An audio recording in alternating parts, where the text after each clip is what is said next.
We're back, the Baseline podcast. Jonathan Rears here, Americon. We got a special guest from Chile, Felipe Haase. Thank you for coming on, man.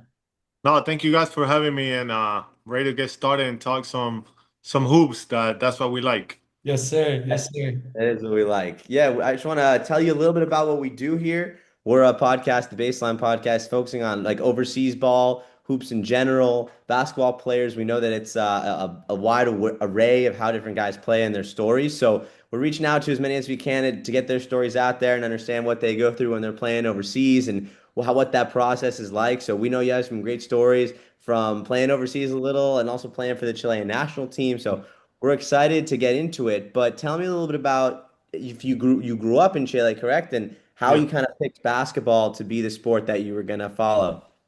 Well, yeah, I grew up in Chile, and South America, it's all football, so soccer. So grew up being a big soccer fan. I love sports, and then all of a sudden, I just started growing more than my other teammates. I had a lot of people involving my school and other people that was like try basketball. My dad played basketball, so there was always a basketball around it. But yeah, I grew up all the way until I grew up all the way in Chile until I was 16, and then I moved to the States for to finish high school. So I ended up going to California my first year. Junior year, I did it in Los Angeles, and then I didn't have a great experience. So I ended up moving to Miami for my senior year. Very nice. So was that a result of kind of people scouting you out and saying, "Hey, we would love for you to play basketball here in the US"? Yeah, so I played for the national team growing up, and in those tournaments, you get to share usually hotels with other teams. And my first national team I went to, it was in Uruguay, and it happened to be that the Bahamas were in the same hotel as us, and the coaches from the Bahamas were the assistant coaches at the time from Colorado State. So, for breakfast and everybody, we all kind of interact with each other, and coaches get to talk. And my coach from the national team talked with the guy from the Bahamas, which was Colorado State. And then a couple years after, I told my same coach, I was like, hey, I want to go play in the States. So he was like, that was the most recent and most strong connection he had, and he ended up contacting him, which he was the one that connected me with high schools in the States. And what was that process like? Like, were you telling your parents at 16, like, I'm gonna flip my life around, I'm gonna go to America and play basketball? And like, were you thinking about further down the line for your career, or was it more like something that you just wanted to have as an experience? Uh, I didn't think at all. So let's take that word out of there. Just it just happened to be. I wanted to play. I wanted to compete with the best, and yeah, like I said, I didn't think about it. My parents always have supported me through it all, especially in sports. They understood that at that time I was being better for usually the other kids that play basketball, and I wanted to do that. So my parents always went along with that. So I just wanted to be the kid that moved out and play in the States. I thought that was so cool, and it happened to happen after a lot of work and all that stuff. But like I said, I didn't think about it. I just happened to react, and then you get to the stage. My mom. I was happy that my mom got to like drop me off to the school to meet the coaches and where I was gonna stay at. But other than that, she left, and it was just like on your own. You figure it out, and day by day, you that's what ended up happening. You figure it out ways and just go about life, man. Right. You're doing this from a young age by yourself. Like you said, your mom got to drop you off Mhm. and that's great, but she has to leave and you got to do this whole process at a very young age and you're 16 years old. And in a sense, it's kind of like the overseas grind where you're in another place by yourself and instead you're doing the opposite. You're coming from Chile to America and you're doing it by yourself. So what were some of the challenges and what were some of the things you had to face in those first 2 years in America? Well, first is always language. School, well, I knew a little bit of English, basically the base that you learn in school. Plus, I had so educational system starts in March for us in South America. It's like March to December, and in the States it's August to whatever. So I had those 6 months that I was just playing basketball and going to like a one-on-one English classes. So I thought English was not gonna be a big change because I knew a little bit until I got there and I was just not understanding nothing was going on. I didn't know any English basically. Slang took over. I did not understand what was going on. So that was the hardest thing about the grind at first. It happened to be in California, so I had a lot of Hispanic guys that would help me with classes and stuff like that. But other than that, I was just by myself. And then the other big adjustment, it was just like training. I mean, we'll at 8 o'clock our phones where I stay with some other kids that were foreigners too, some guys from Brazil. Uh I had Kobe Paras. I don't know if you guys remember him from the Philippines, the kid that dunked on LeBron or whatever. He went viral back in the day. So it was like five of us that we stay there. So at 8 o'clock, phones were at the lady that would take care of us, like on the table in the kitchen. That kitchen would be locked. Had to go to sleep at 8. Some days we woke up at 3:30. We woke up at work out at 5 in the morning. So it was just a completely different adjustment of just the whole side of basketball and how I seen it. Like weights was very strict. Before that, like I would lift weights only when I was with the national team and stuff like that. Like I was not on those type of daily just stressed of just basketball. That was which basically the hardest thing, the lifestyle, the complete change into basketball was pretty hard to adjust to, and with language. I mean, language was the hardest one, and just not knowing what to do. I didn't know nothing outside the house. We would just stay in the house. Like the life was just completely basketball inside, or like me and doing classes, online classes. It was just completely 180 from what I knew compared to basketball and lifestyle. Yeah. Yeah, so we hear that from a lot of people that Yeah. we talk to, especially in a case like you, you're kind of coming there just to do one job. So normally at the beginning of the episode, we run through where you've played throughout your career. We forgot to do that. So let's do it now and run through. We know that after your high school experience, correct me, jump in if you played somewhere else, you go to South Carolina and you play there for 2 years. Then Yes. you transfer and you play at Mercer, you said near Atlanta, and Uh-huh. then you play a year at Southern Mississippi, and then you're in Russia, I believe, for PBC. And then now you're with the Capitans of the G League. Yes. Yeah, no, Okay. that's right. That's good. Okay, So good. here and there, I ended up after I was playing in Russia, but my team was from Kazakhstan, so it is still basically Russia. But then I happened to be in Greece for 2 months, but I didn't get to play because we had more foreigners that the number that we could. So you can throw Greece in there. A lot of people don't consider Greece because I didn't get to play, but yeah. So We'll after consider. after your high school career, now you're from Chile, right? Your parents are in Chile, and you have your senior year of high school. At what point are you starting to think about the next process, going to college? Are you thinking about college already? And who's helping you through that? And are your parents also helping you along that process? My parents were very unleashed with me in terms of basketball. I was fortunate and blessed enough to move from LA. I didn't like my situation, and I got to Miami, which Miami Tropics and Miami Christian was run by Pelin R. Alvarez, which is one of my mentors to this day. He had Barea, JJ Barea, a lot of all these South American Puerto Rican, Dominican guys were high level back in the day, basically went through his hands. So my parents were very hands off on that term. They let the guys that knew about it do it.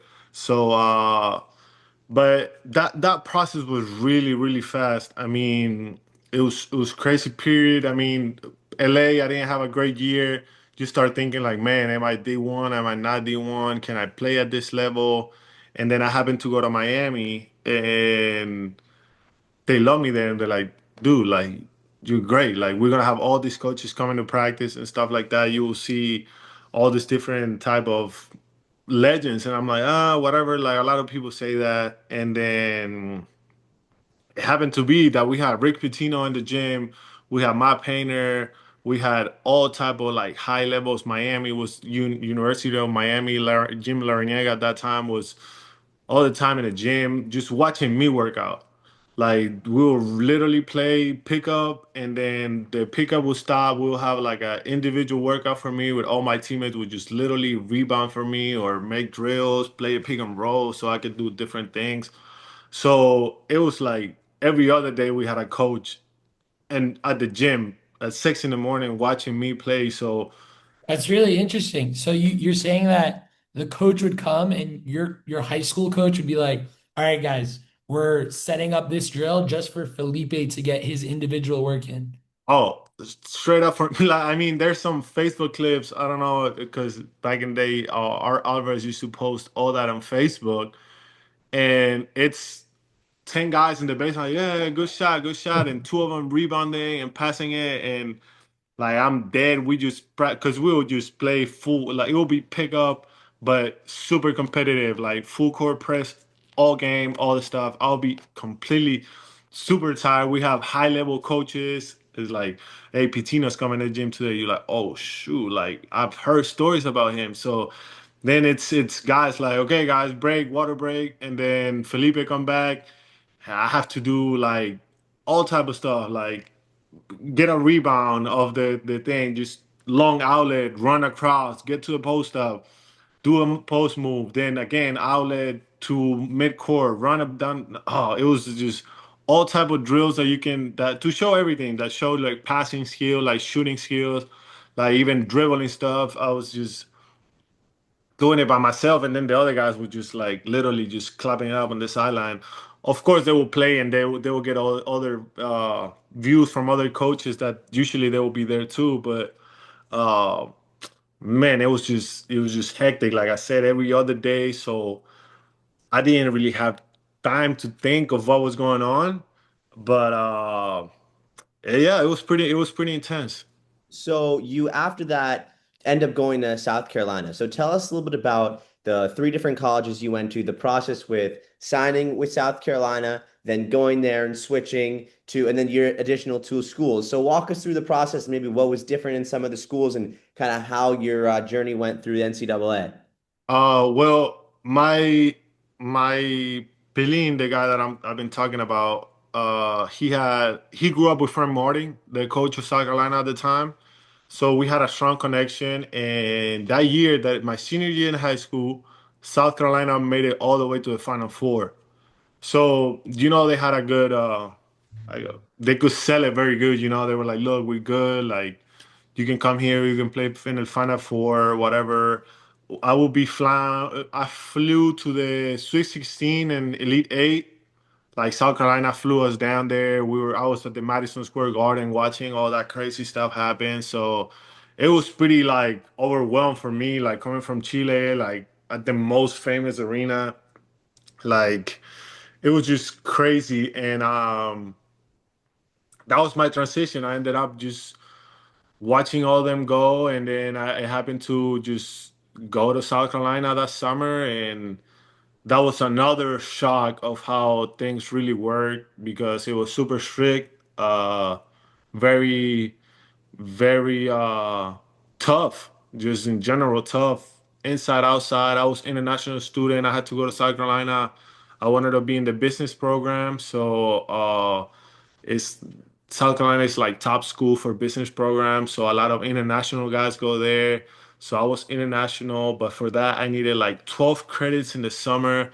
So I had a crazy summer. Like it was Monday through Thursday, all day in classes, so I could just be eligible to be in the school. And man, that summer was just really, really hard. But Did the it's did the academics make you did it kind of deter away from your basketball development? nah, they would just find time for you to just make sure you get your workouts in and your lifts in. So, uh, they will make time. They'll make sure I was getting my same amount of basketball stuff, and it didn't affect me much. Of course, I just had to grind a little bit more. I mean, my other teammates were like, "Yo, let's do this." I'm like, "Ah, bro, I have class." Like, and being a freshman summer, you're like terrified and overwhelmed by all this stuff. Like, I'm like, "No, I need to do this and this other stuff." So it was pretty shocking as well. So as you continue at South Carolina, you average, almost 6 points, then over 6 points, then you transfer to, to Mercer, and then you go to double digits, 12 points, and the next year, 15 points. So what tells us what kind of happens as you change schools and how your game starts to open up and improve in a different situation? Well, that was the whole point. I mean, I knew going to Mercer, especially in a offensive coach base of offense and how the program ran. I knew that was what I wanted to do. I wanted to go somewhere that I could really showcase my my other abilities. So I ended up going to Mercer. Of course, coming from a high major and you go into a mid major or low major, you have all that thing that you carry with, that like, oh, I went on a lower level and stuff like that. You gotta prove yourself. So I had that other different mentality, and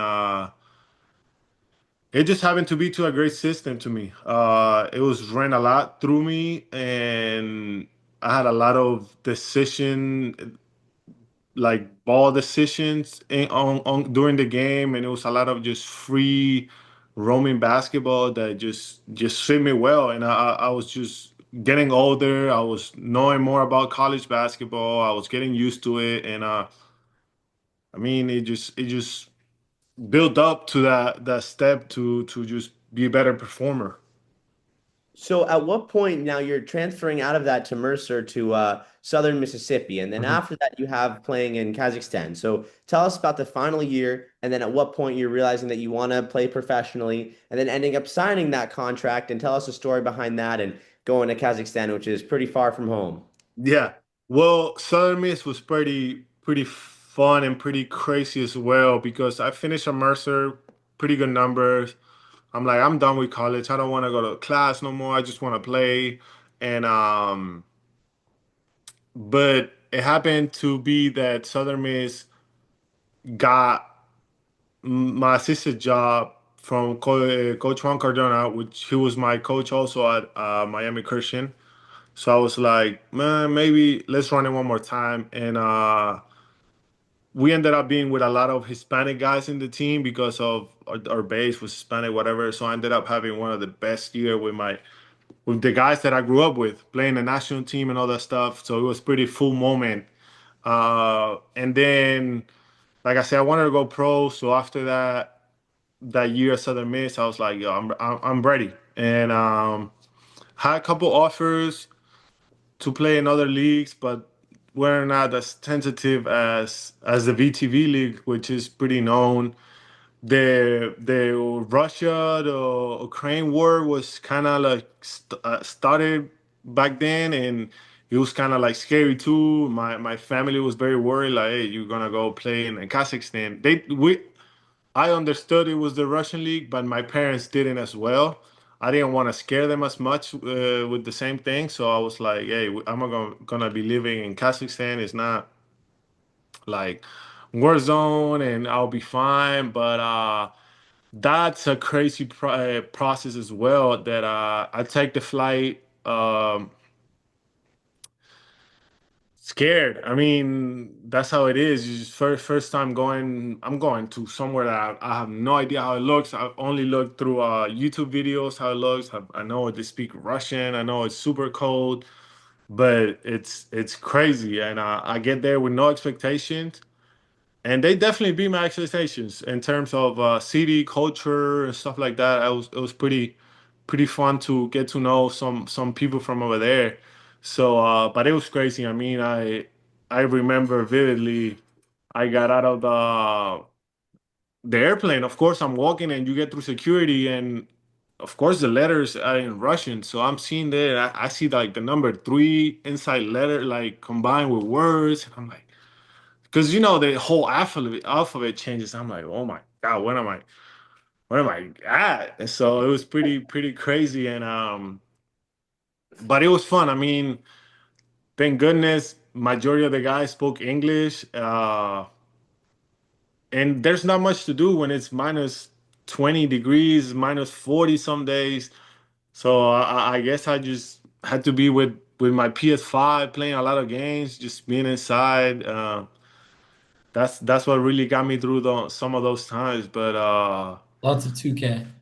yeah, lots of 2K. The only bad thing is this 11 hours difference in time zone. So I was going to sleep, my boys were waking up. I was waking up, my boys were going to sleep. So it's pretty hard to play with them, but you still find time, and Right. your sleep schedule is all messed up. I'm going to sleep at 4 in the morning because I want to stay up with my boys and stuff like that. But yeah, that was pretty crazy. So you're there for like 21 games, so I'm assuming that's like 4 or 5 months.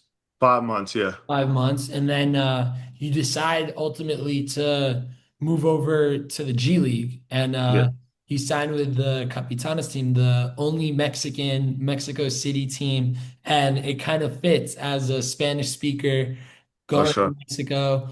One of the only Chilean guys to do it, if not the only one, right? Yeah, The yeah, only Chilean yeah. guy to do it. What was that process like going from 10 hours behind Kazakhstan, minus 20 degrees, to beautiful Mexico, Mexico City, the capital? Yeah.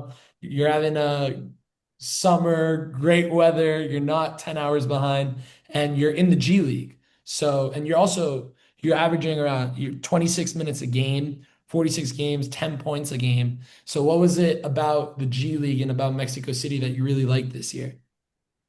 It was comfortability, like you said, Spanish speaking, the weather amazing, shorts and t-shirt all year long. It rained a couple times, which I really got to understand how important that is to me too. The outside, just the real like normal world. How much does affect me as a player and as a person? I mean, like you said, Spanish speaking, food great. I was living and competing with NBA champions guys. Like that, there was a couple guys that had NBA rings that we would just have to deal with him every day, and you get to know him, you get to experience what it's like, how they see basketball. So it was a different level of respect and trying to just involve as much as I want.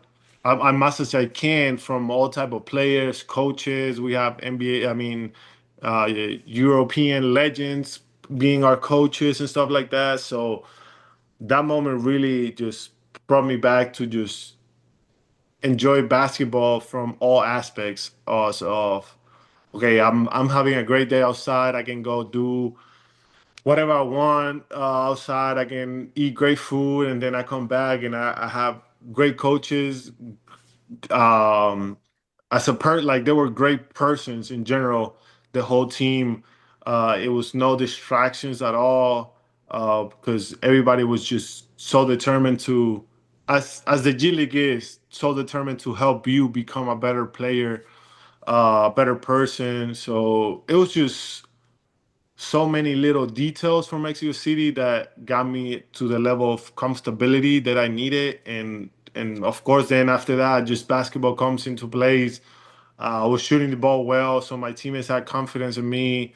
Then the ball, I'm passing it well. The ball is getting through my hands. Coaches are just encouraging me to do different stuff, which is very good as a player that you don't only have the other side. Like, hey, you have to play harder, or you have to, I don't know, like do better on defense or do that. No, the encouragement words were completely different, and that really helped me to perform at a level that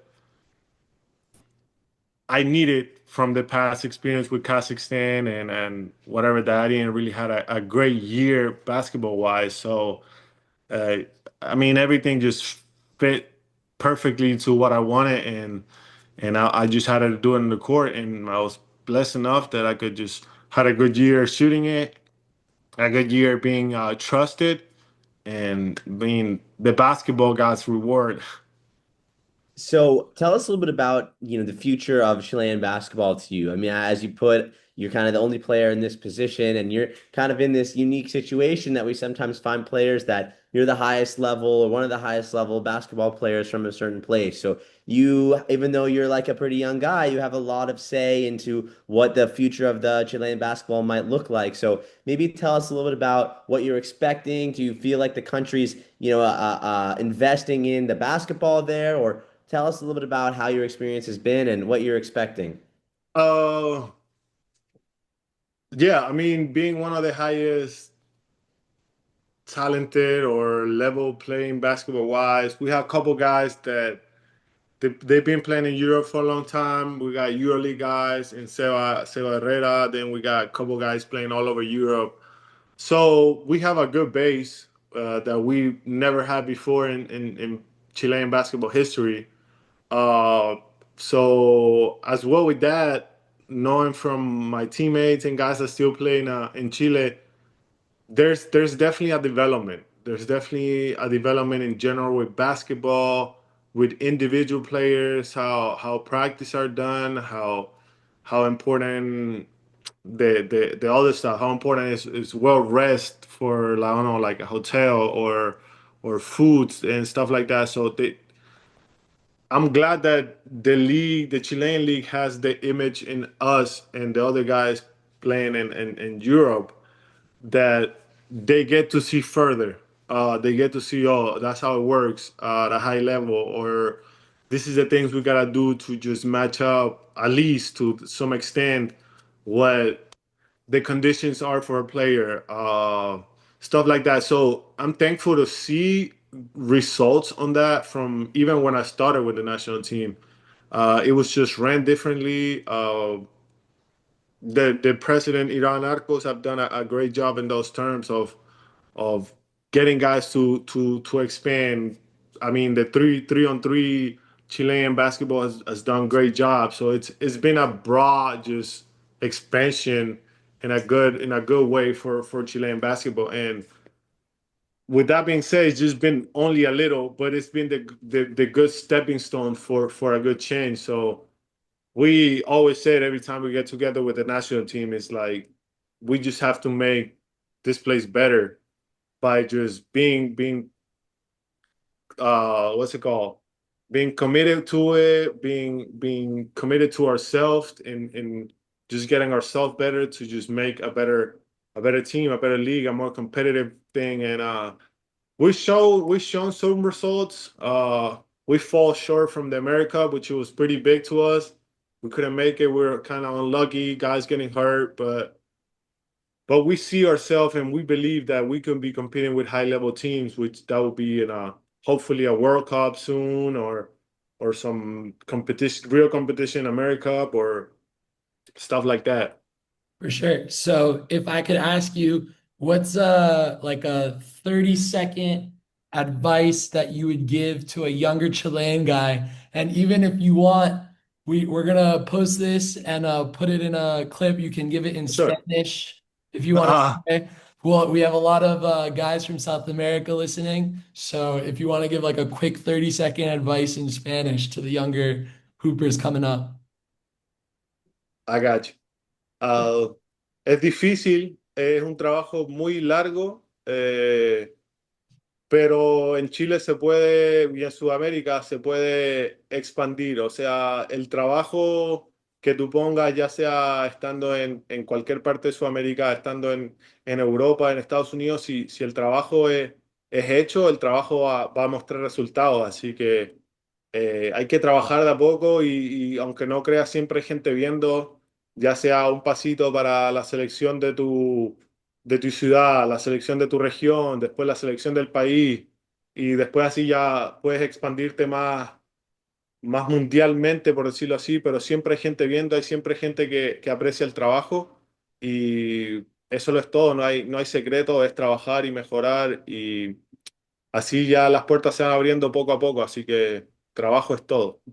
I basically said that you just have to work whatever you at. That's the only way to success. There's always people watching, and you can just step it up by levels. Maybe being the recognized by your little communities team, and then your city team, and then your region team, and it's just steps that you have to build up to just become better. But with work, everything just comes along with it. Yes, sir.